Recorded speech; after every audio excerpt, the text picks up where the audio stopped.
Perdón, no se escucha.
Ahora puedes hablar. Ahí, ¿te escuchan? ¿Hola? Ahora Sí, ahora sí. perfecto. No, antes no se escuchaba porque no me había habilitado el sonido. Estoy acostumbrado a manejar el Zoom desde la computadora donde no lo tengo que hacer. Se habilita cuando entro. Y ahora estoy con el teléfono porque, ignoro por qué, me pasó esta clave al WhatsApp mi hijo, y en mi WhatsApp de la computadora no entró solo en el teléfono, así que estoy con el telefonito, ¿no?, tratando de resolver esta clase sobre derecho de la empresa. Bueno, si me escuchan, comenzamos con la clase. Tenemos pocas clases, así que vamos a tratar de aprovechar el tiempo. Primero, yo soy Horacio Garaguso, fui el creador de esta materia en la Facultad de Derecho y el primer profesor de la misma. Obviamente, con el paso de los años, hoy estoy jubilado. Pero de vez en cuando me gusta comunicarme con los estudiantes para hacerles conocer algunas de mis ideas. Hablar de derecho de la empresa es una denominación académica.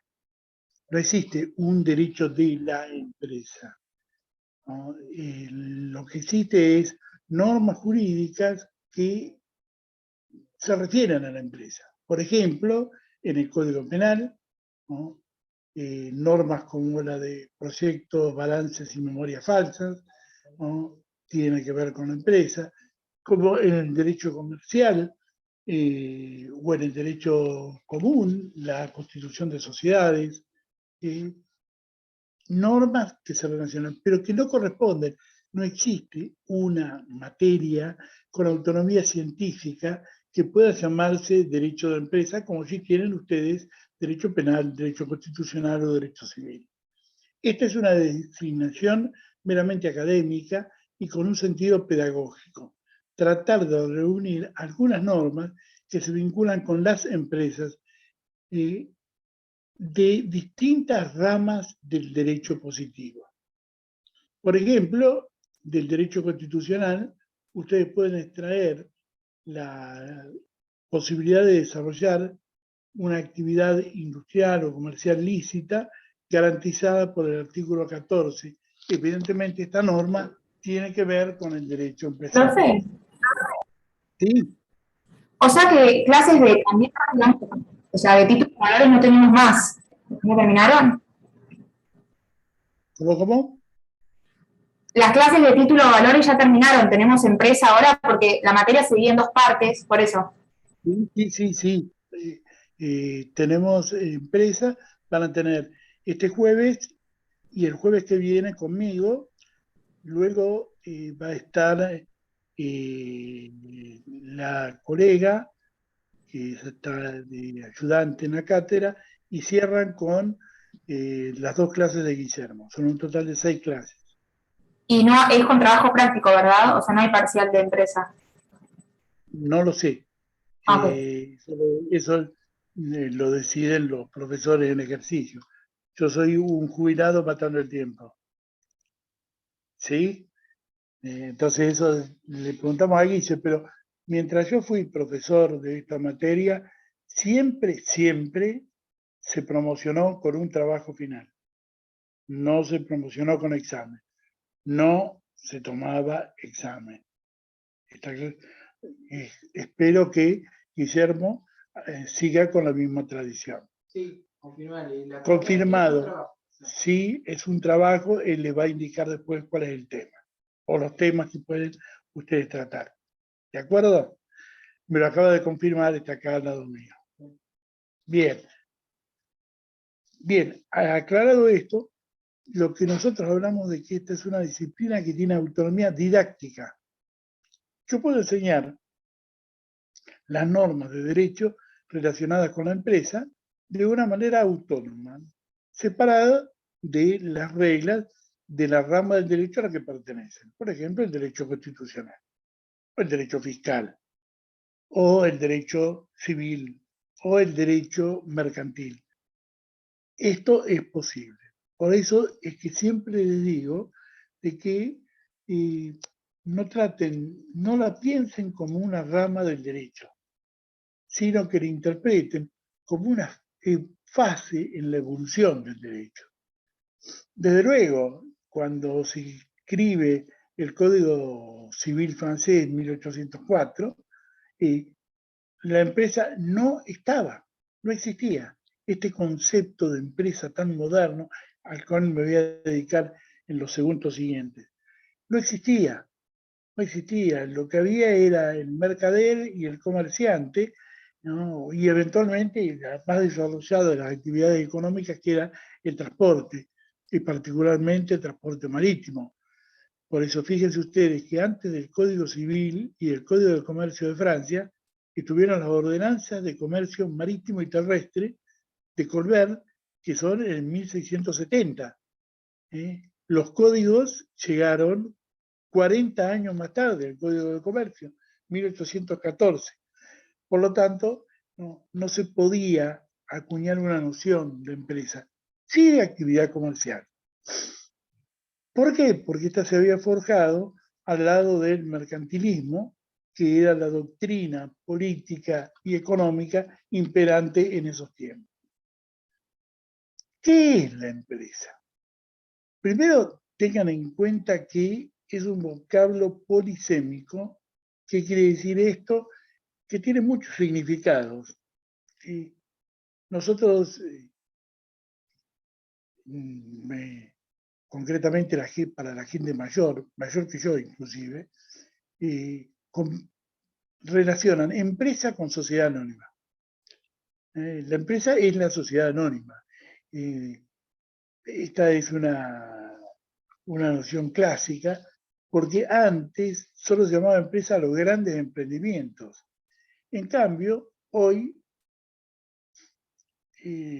podemos tener una empresa, microempresa, que está más relacionada o guarda más semejanza con el viejo kiosquito de otros tiempos que con la sociedad anónima. Sin embargo, se ha generalizado el uso de la sociedad anónima y no es una asimilación correcta. Es cierto que hay empresas que son sociedades anónimas y generalmente son grandes, pero la empresa de transporte más importante de Brasil, transporte terrestre, Pluma, es una empresa individual. Su propietario es un comerciante, no hay una sociedad. Es decir, que para que haya una gran empresa, no es necesario que haya una sociedad. No. Otra de las excepciones de empresa es como proyecto.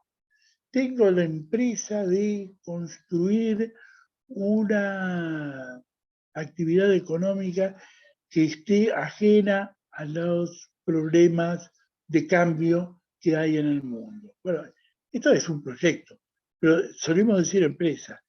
Si ustedes leen la historia de San Martín, que escribió Bartolomé Mitre, allá por fines del siglo XIX, él habla de la empresa del Ande. El proyecto de San Martín de cruzar los Andes para dar la libertad a Chile y luego a Perú, él lo denomina empresa. La verdad que tiene muchas cosas de empresa, ¿no? Tuvo que fabricar desde los uniformes hasta los cañones. Tuvo que construir bienes para poder tener una actividad militar exitosa. Como ustedes ven, ninguno de estos conceptos, ¿no?, es la empresa como nosotros la vemos en esta asignatura. Para esta asignatura, la empresa es una organización de tipo económico destinada a la producción e intercambio de bienes, fundamentalmente de bienes escasos. Recuerden ustedes que la economía se construye alrededor del tráfico de bienes escasos y no de los bienes superabundantes. ¿Podría repetir la definición, por favor? ¿Sí? ¿Te escucho? Si podría repetir la definición, que no llegué a copiarla toda. Sí. Organización. Esta palabra es clave, organización. La emplea la ley de sociedades. Y si ustedes leen el artículo primero de la ley de sociedades, van a ver que define a la sociedad precisando que su objeto es una empresa económica. O sea, una organización destinada a la producción e intercambio de bienes. Ustedes van a leer que se dice bienes y servicios, pero el servicio en nuestro tiempo es un bien. Por lo tanto, es súper abundante decir bienes y servicios, porque evidentemente tener energía eléctrica es un bien, ¿no? Contar con recolección de residuos es un bien, ¿no? Por lo tanto, yo señalo que es producción o intercambio de bienes, nada más. Sin embargo, la mayor parte de las definiciones, ustedes van a leer la de Moza, autor suizo, muy conocido por la publicación en italiano de sus obras. Él dice: organización económica para la producción de bienes y servicios. Carlos Juan Zavala Rodríguez, en nuestro país, dice que empresa económica es una organización enderezado al intercambio y producción de servicios y bienes. Fíjense ustedes que prácticamente decimos todo lo mismo. Yo simplemente elimino la palabra servicio porque el servicio es también un bien. Lo que quieren destacar estos autores es que el servicio es un bien que se agota con el consumo, mientras que los otros bienes, la producción de trigo, un auto, no se agotan con el servicio. Entonces, por eso distinguen los bienes que se consumen rápidamente y de los bienes que demoran en su consumo. Y ellos los llaman bienes y servicios. Para mí, solo bienes. Bien, en nuestro derecho, la única definición que hay de la empresa es la ya mencionada del artículo primero de la Ley de Sociedades, que por supuesto tienen que conocerlo, no por esta materia, sino por sociedades cuando llegue el momento de rendirla. La sociedad es una organización de tipo legal, ¿no? Aunque sea la más informal de todas las sociedades. Dos amigos se encuentran en una esquina y dicen: vamos a vender esto en común. Bien. Ah, bueno, de acuerdo. ¿Qué precio? Listo, ya está. Ahí ustedes tienen una empresa. Formalidad ninguna. Sin embargo, es una empresa. Nosotros en sociedades a esto lo vamos a llamar sociedad de hecho, porque de hecho, sin buscar la forma jurídica, se está realizando una actividad económica por más de un sujeto. Las empresas son uno de los factores de la economía. Ustedes en economía no lo han visto porque se sigue el pensamiento más economicista en la materia, pero los factores de la economía son 6. Y tomen nota que se los voy a dictar. El primero es el de los agentes económicos. ¿Qué son los agentes económicos? Los sujetos que realizan la actividad empresaria, es decir, aquellos que intermedian o producen, generan y comercializan bienes. Para el pensamiento neoliberal, los únicos agentes posibles son las empresas privadas. Para nosotros que tenemos una visión mucho más abierta del concepto de empresa, podemos incluir desde las empresas públicas hasta las sociedades de hecho, como la que yo les mencioné de los 2 amigos en una esquina vendiendo galletitas. Todos ellos son agentes económicos. Los pensadores neoliberales dicen que los agentes son los que producen y los que consumen. Por eso ellos dicen, producen las empresas, consume la familia. Y esta es una expresión que en nuestro derecho lamentablemente no es aplicable, porque el gran volumen de nuestras empresas en nuestro país son familiares. Con lo cual, la familia produce y la familia consume. Son pocas las sociedades abiertas que no sean de un grupo familiar. Y en general, con la concentración que se ha producido en los últimos tiempos, la mayor parte de nuestras empresas, aún las grandes, son familiares. Por ejemplo, piensen en un banco. El Banco de Galicia, propiedad de 2 familias. Una empresa familiar. El Banco Macro, propiedad de una familia. Y estoy hablando de grandes empresas. Nada más y nada menos que los 2 bancos privados más grandes de capital nacional que tenemos en nuestro país. Así que esta clasificación del pensamiento neoliberal no es aplicable en nuestra economía ni en nuestra realidad jurídica. La familia puede ser productora de bienes, como pasa con la producción agraria en pequeña escala, o como ahora lo denominan, los pequeños productores rurales. Bueno, generalmente son grupos familiares, ¿no? Y ellos no solo consumen bienes, sino que también los producen.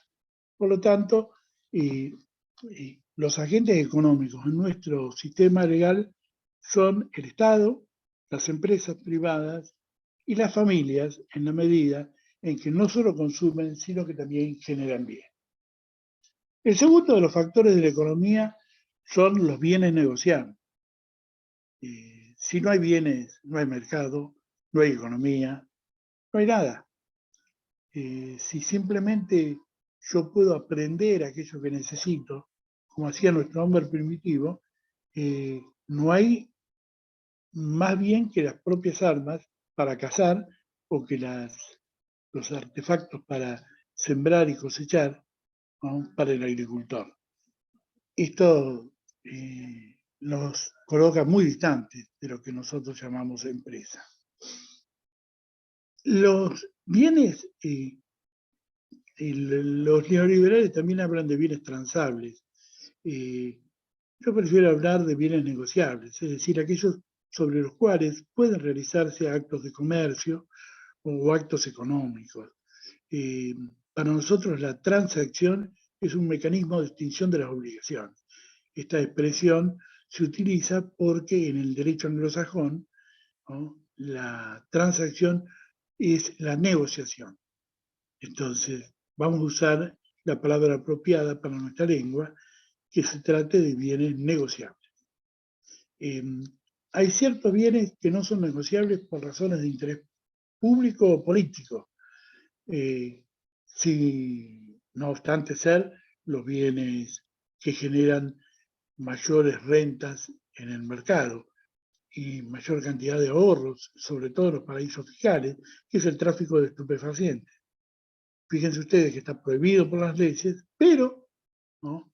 existe y se conduce gradualmente de un sector de alta informalidad e ilegalidad a el blanqueo, es decir, la incorporación a los mercados naturalmente. Lamentablemente, después del petróleo y la venta de armas, es la industria más rentable que existe en el planeta. Y lo digo lamentablemente. El tercer de estos factores económicos es el de los mercados. Es raro que se dé una oferta aislada o una demanda aislada. Generalmente confluyen todos en una operación dentro de un mercado. ¿Qué es mercado? Bueno, nacieron con el nombre de bolsa, que era donde colocaban sus dineros los comerciantes, allá en Holanda, de 1400, 1415, y donde el señor Bolsa, fundó el primer mercado comercial de Occidente, que era para que los carreteros del mar, que eran los comerciantes holandeses, tuvieran un lugar donde realizar sus operaciones de compra-venta de bienes, ¿no?, necesarios para armar los buques que iban a salir a buscar mercaderías y para vender las mercaderías una vez que los buques habían llegado a destino. Nosotros tenemos en materia de bolsas y mercados de valores una ley vieja, no demasiado vieja, pero es de la década del 60, en la cual se utilizan las expresiones bolsa y mercado con un sentido distinto al que se emplea en todo el mundo. Esta ley fue sancionada durante la dictadura. Parece ser que los que lo escribieron no sabían mucho del tema, porque llamaron bolsa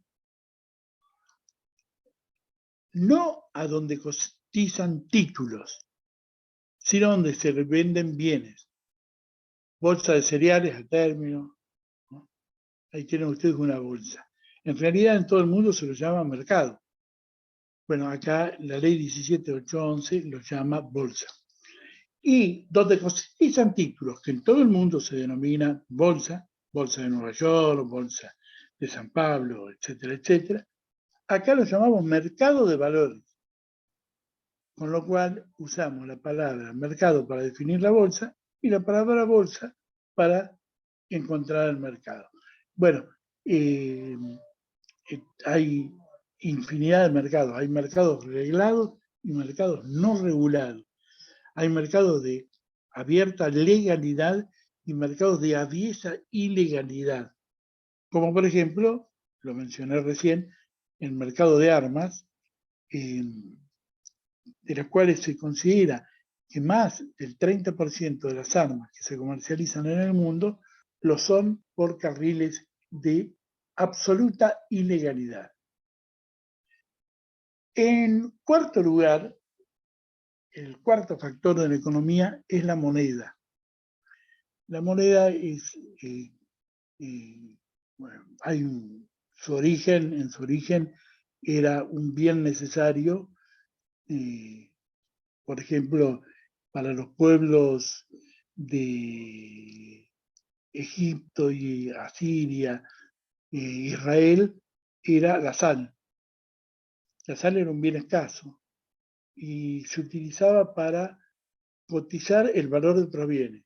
¿Cuánto valía un camello? 16 talegas de sal.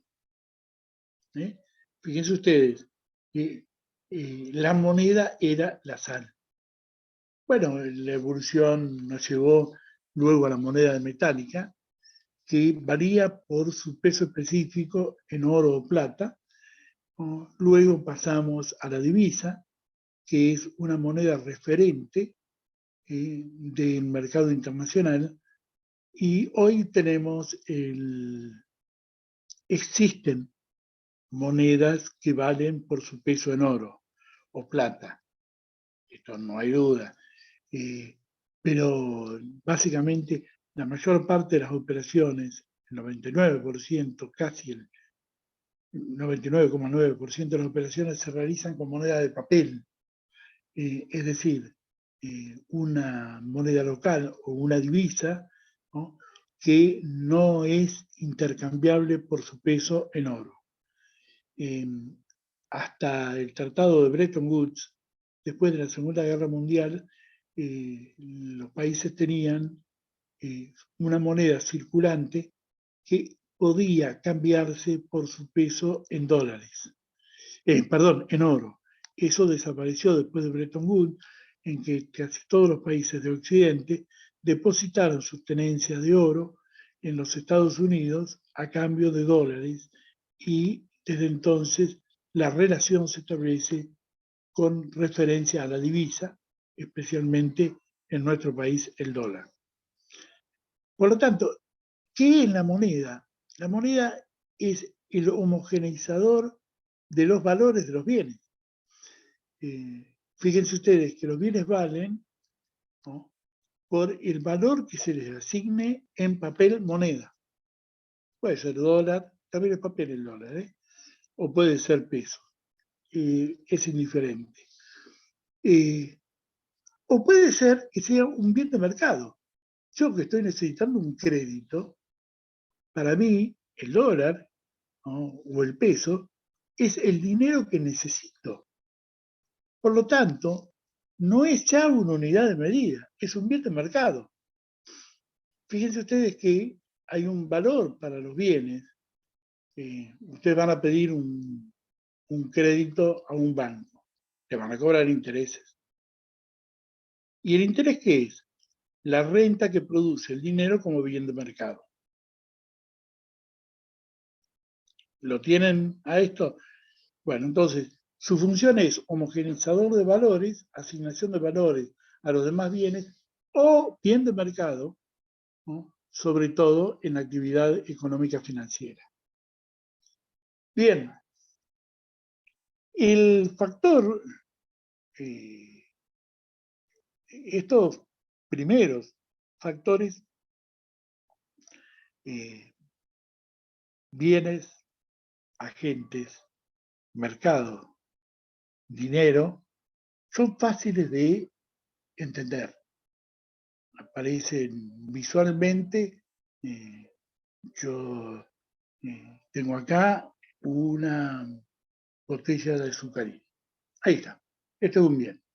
Tengo que pagar para incorporarlo a mi patrimonio. No hay duda. Lo mismo pasa con el dinero. Pero hay algunos que no son fácilmente asequibles y que cuesta bastante trabajo entenderlos. Uno es el crédito. ¿Qué es el crédito?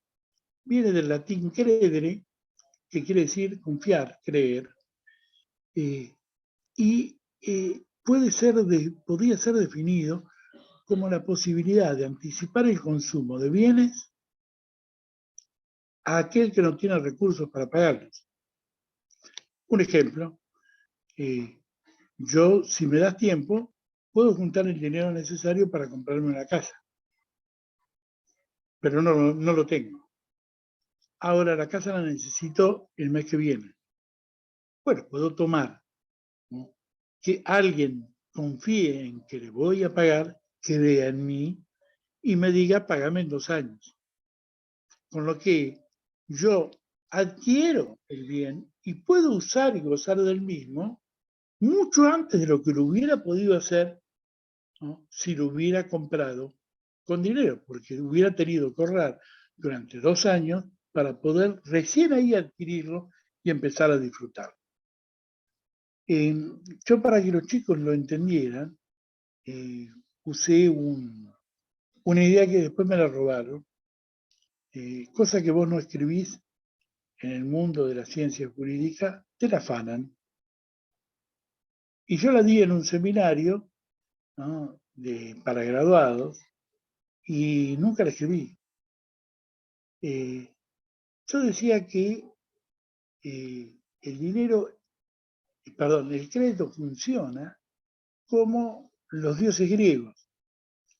Los dioses griegos eran ubicuos, podían estar en el pasado, presente o futuro. Entonces, el dios griego tomaba comida del presente y se la comía en el pasado. ¿Qué es el crédito? Tomar comida del presente y consumirla en el presente, aunque no tenga el recurso. El crédito funciona como los dioses griegos. Fíjense ustedes qué lindo sería ser un dios griego, viajar a 1990, comprar dólares por $1 y venderlos a 220 en el día de la fecha. Pero lamentablemente eso lo podían hacer los dioses griegos. Nosotros no somos ubicuos. Si vamos al futuro, sí, podemos pensar en el futuro, pero no, el futuro está lejos de nosotros. Lo único que tenemos es presente. Entonces, como solo tenemos presente y no podemos traer bienes del futuro al presente, recurrimos al crédito, que nos permite gozar hoy de aquello que tendríamos mañana. ¿Lo entendieron? ¿Sí? Sí. ¿O el ejemplo complicó? No, se entendió. Bueno, la idea es que los ayude, no que los perjudique. Yo quiero cambiar de auto. Quiero comprarme un Etios. Vale 2.940.000 pesos. No los tengo. Pero puedo comprarlo y usarlo, tomando un dinero bancario, constituyendo una garantía que se llama prenda, ¿no? Y pagando a lo largo de 4 años, ¿no?, el dinero que me anticiparon más la ganancia del que me lo anticipa. Con lo que yo no obtenía el dinero para el bien, pero tuve crédito. Entonces el bien lo pude traer de mi futuro, donde naturalmente estaba, a mi presente, que es donde naturalmente estoy. Ahora sí, bueno, eso lo podían hacer los dioses griegos, ¿no? Y de hecho, hay 100 relatos, ¿no?, de la mitología griega que cuentan estos pasajes temporales que hacían los dioses. El crédito es fundamental. Si no hubiera crédito, el productor solo produciría para un mercado de aquellos que tuvieran el dinero para pagar.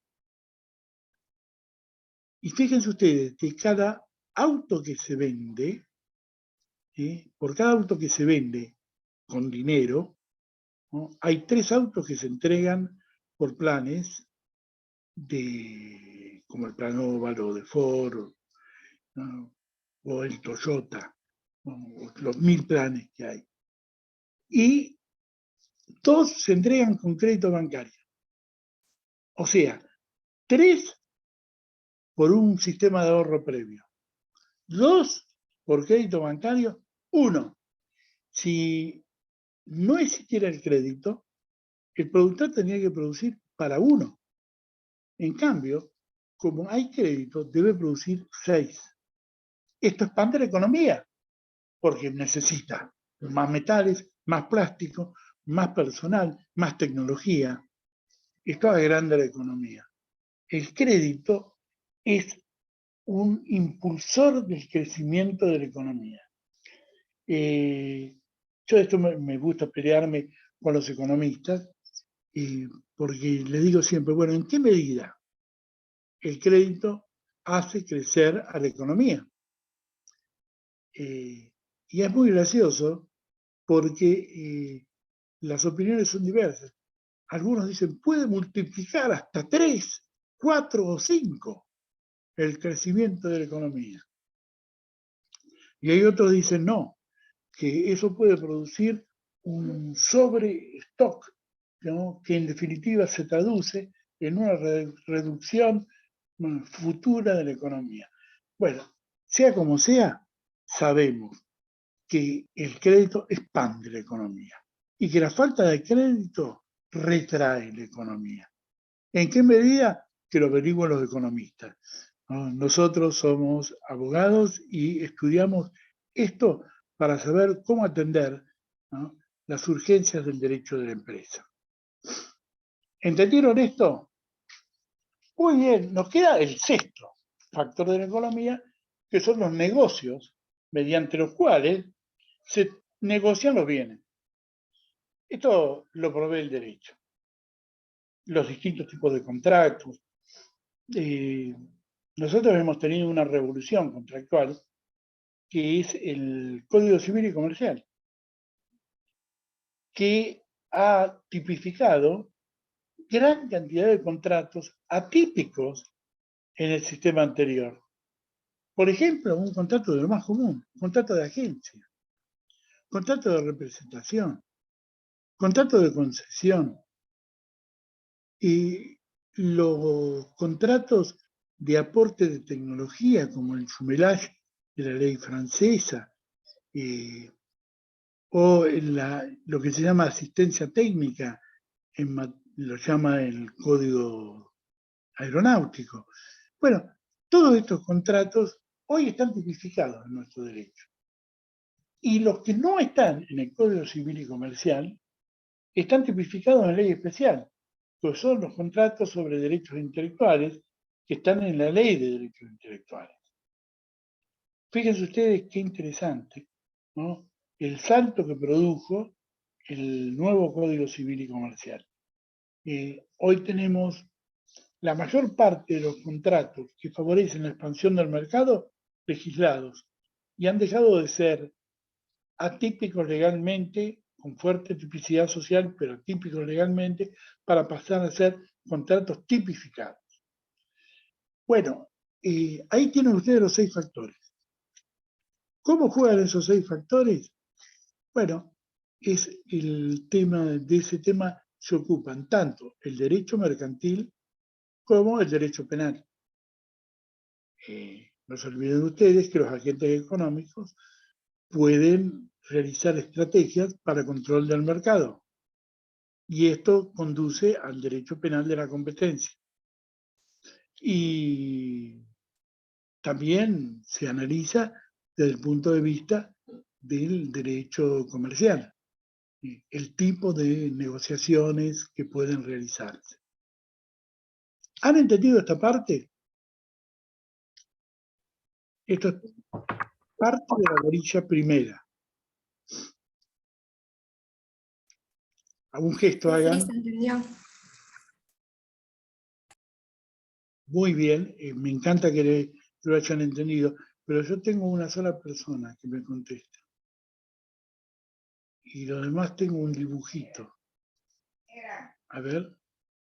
Sí, Sí, lo sí, demás son... se entendió, se entendió. Bien, perfecto. Bueno, eso es lo que quería. Oír voces en lugar de dibujitos. Bueno, pasamos ahora al segundo tema. ¿Cuáles son los elementos del crédito? Sobre este tema hay muchísimo escrito, pero generalmente está escrito por gente que no es abogada. Entonces, dicen en general cosas que son lindas para el economista, pero que son espantosas para nosotros. Yo lo voy a decir muy simplificadamente. El crédito es un fenómeno negocial y contractual que cuenta con elementos objetivos y elementos subjetivos. El elemento subjetivo dominante es la confianza. Decía Osvaldo Mafía que el crédito es la generalizada confianza en una comunidad, en un tiempo y lugar determinados, de que las obligaciones serán cumplidas a su vencimiento. Fíjense ustedes que no es la actitud de una persona que cree y confía, es la actitud de una comunidad que cree y confía. Porque yo puedo creer porque soy un crédulo, Pero eso no significa que sea crédito. Para que haya crédito, este debe ser un dato social. ¿Quién estudia estas cuestiones? La sociología. Por eso ustedes van a encontrar mucha de esta información en los escritos de sociólogos. Eso que suena acá, que ustedes oyen de fondo, Guillermo, teléfono no, el teléfono de mi señora. Bien, que ya se lo llevó. Bien, y este dato es el dato subjetivo, pero no es subjetivo personal, sino subjetivo comunitario. Yo puedo ser un tonto que cree y perder mucha plata, o ser parte de una comunidad que confía que la gente cumple. Es más barato cumplir que pagar intereses punitorios, decía un amigo mío. Y es cierto, con los intereses punitorios que te cobra, por ejemplo, el fisco, 7% mensual, la verdad que te sale más barato cumplir que no cumplir. Bien, y hay elementos que son objetivos. Hay un tomador, que es aquel en quien se cree. Yo creo que Guillermo va a pagarme, pero no solo yo, lo cree la comunidad, porque es en general un buen pagador. Por eso genera la confianza. Parte de la confianza está dada en que el tomador, el que va a recibir mi buena fe y mi fe, que creo en él, sea acreditado socialmente como tal. Está también el dador del crédito. Está aquel que cree porque cree y aquel que cree por razón legal. Por ejemplo, las entidades financieras. No basta con que crean. Tienen que realizar los estudios como para establecer si quien toma el crédito está en condiciones de pagarlo.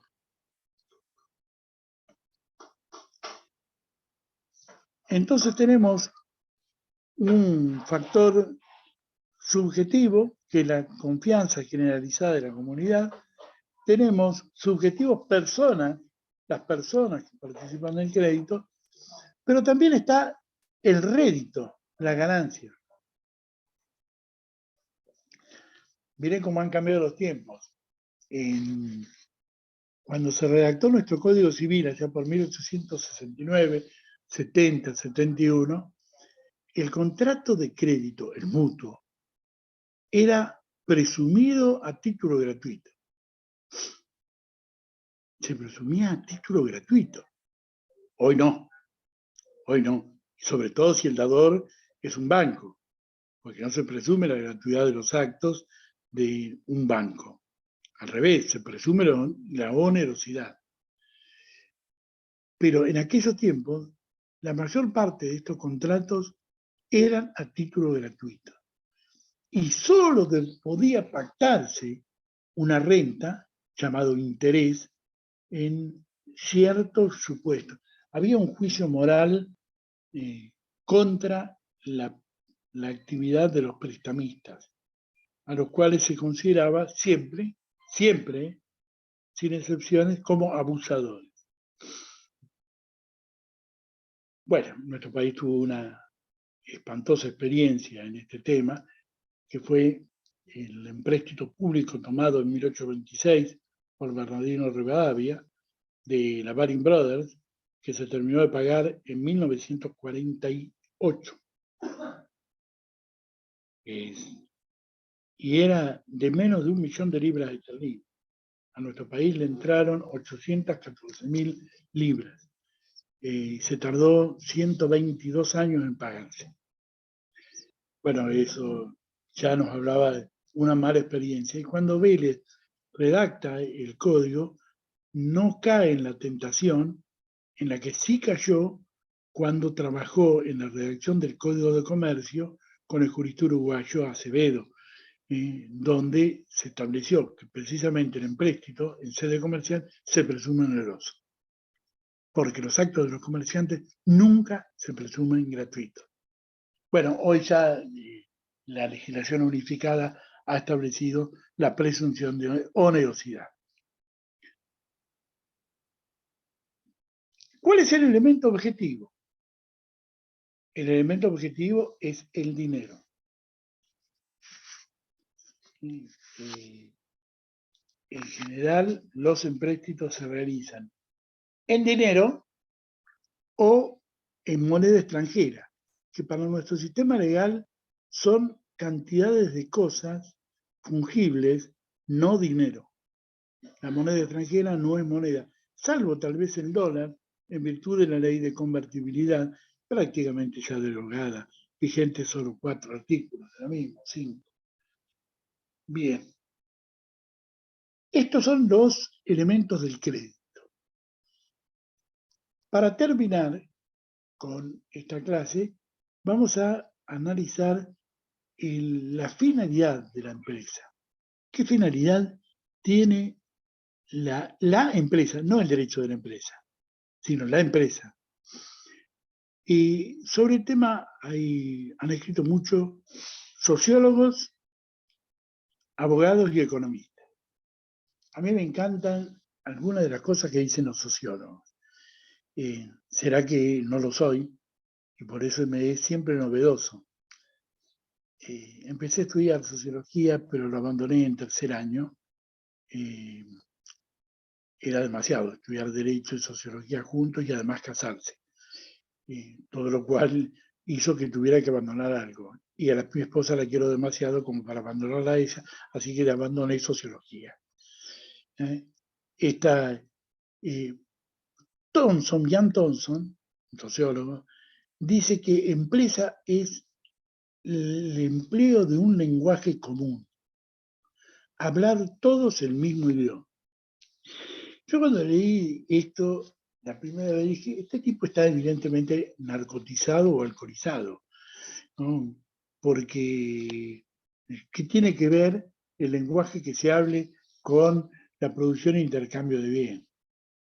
Y él en realidad tiene razón. Todos los que configuran la empresa, ¿no?, reman para el mismo lado. Hablan el mismo idioma, como se dice en el comercio, hablamos el mismo idioma. Nos movilizamos con los mismos fines y objetivos. Entonces, no está mal decir que la empresa se caracteriza por su finalidad, que es que hablen todos el mismo idioma, que generen los bienes, ¿no?, con los mismos procedimientos. Otro sociólogo dice que la finalidad de la empresa es el desarrollo social de la economía. Fíjense ustedes que esto es una afirmación que sería válida cuando hablamos de entidades solidarias. Ustedes todavía no han estudiado las entidades solidarias y se estudia muy poco en nuestra carrera, en nuestra universidad particularmente, y sin embargo ocupan un factor muy importante dentro de nuestra economía. Por ejemplo, las cooperativas, que no persiguen ganancias, que tienen prohibido perseguir ganancias.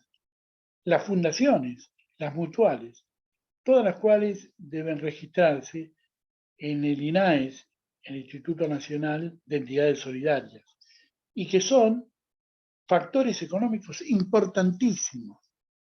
Hay supermercados cooperativos, cooperativa obrera, hay estaciones de servicio cooperativas, la de los taxistas de Come Justo. Hay cooperativas, entidades financieras, como Credit Corp. Hay compañías de seguro en cantidades que son cooperativas, como la Bernardino Rivadavia. Hay otras que son mutuales, aseguradoras, seguros mutuos. No. Estas son entidades solidarias que participan de la actividad económica sin vocación de lucro. Su vocación es fundamentalmente de servicio. Bueno, esta mirada de algunos sociólogos, sobre todo franceses como Frastier, ¿no?, apunta a que define un perfil más solidario en la actividad económica. ¿Por qué? Porque reúne capital y trabajo con un proyecto en común. algún autor francés, Jean Gougenot, dice que la empresa es la organización del capital y el trabajo.